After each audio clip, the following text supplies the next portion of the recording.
আজকের ফটোশপ ক্লাসে আমরা দেখব কিভাবে যে কোনো ছবিকে মূলত 360 ডিগ্রি অ্যাঙ্গেলে রোটেট করা যায়। আমরা মোবাইল ফোন থেকে অনেক সময় যে ছবিগুলো উঠাই সেটা হচ্ছে 360 ডিগ্রি অ্যাঙ্গেলে, সেটাকে মূলত প্যানোরামা বলা হয়।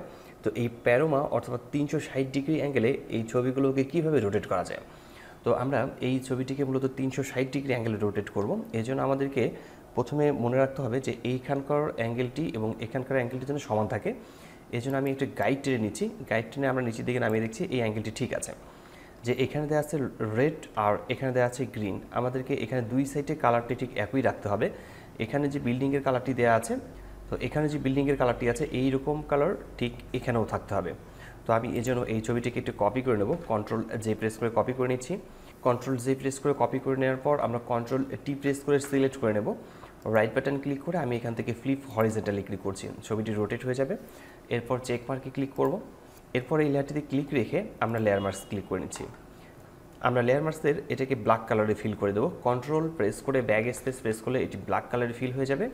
এরপর আমরা ব্রাশ সিলেক্ট করছি। ব্রাশ সিলেক্ট করার পর আমরা ব্রাশের সাইজটিকে একটু বড় করে নিই। তো আমার এখানে যে বিল্ডিংটি আছে, যদি আমি এখানে এটাকে ড্র্যাগ করে নিই, মুছে ফেলি, তাহলে এই সাইডটি মূলত এই দিকের সাইডটি আসছে। তো আমরা এটাকে সাইডটিকে ঠিক করে নেব। এবং এই দিকে নীল অংশ আছে এবং আমি চাচ্ছি যে নিচের দিকে এটাও যেন নীল অংশ থাকে, অর্থাৎ এটাও যেন নীল অংশ হয়ে যায়। তো আমি এই সাইডটাকেও নীল অংশ করে নেব। তো আমরা দেখতে পাচ্ছি যে এই দুই দিকে মূলত সাইডটি ঠিক হয়ে গেছে। এরপর আমরা এই দুইটি লেয়ারকে সিলেক্ট করে নিচ্ছি। রাইট বাটন ক্লিক করে আমরা এখান থেকে মার্জ লেয়ারে ক্লিক করব। তো এখানে মূলত একটি লেয়ারই আছে। তো এই ছবির যদি আমরা রোটেট করতে চাই, অর্থাৎ 360 ডিগ্রি অ্যাঙ্গেল রোটেট করতে চাই, সেক্ষেত্রে ছবিটিকে মূলত স্কোয়ার হতে হবে। এর জন্য আমরা ইমেজে ক্লিক করছি। ইমেজে ক্লিক করার পর ইমেজ সাইজে ক্লিক করব। ইমেজ সাইজ থেকে নিচের হাইট এবং ওয়াইট দুইটি একই রাখতে হবে। আমি উপরের দিকে এখান থেকে দুইটি একই রাখছি। এরপর ওকে লেখাতে ক্লিক করছি।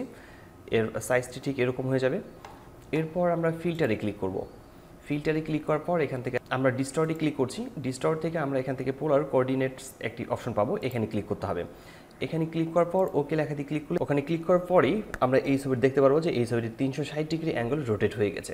ঠিক এভাবে যে কোনো ছবিকে যদি আমরা 360 ডিগ্রি অ্যাঙ্গেল রোটেট করতে চাই, তাহলে খুব সহজেই আমরা এই কাজটি করতে পারবো। আশা করি বিষয়টি বুঝতে পেরেছেন। কোথাও সমস্যা হলে কমেন্ট বক্সে কমেন্ট করে জানাতে পারেন, আমি প্রতিটি কমেন্টে রিপ্লাই করি। আজকে টিউটোরিয়ালটি এখানে শেষ করছি। দেখা হচ্ছে ফটোশপের নতুন কোনো টিউটোরিয়ালে। ততক্ষণ পর্যন্ত ভালো থাকবেন, সুস্থ থাকবেন। ধন্যবাদ সবাইকে। আল্লাহ হাফেজ।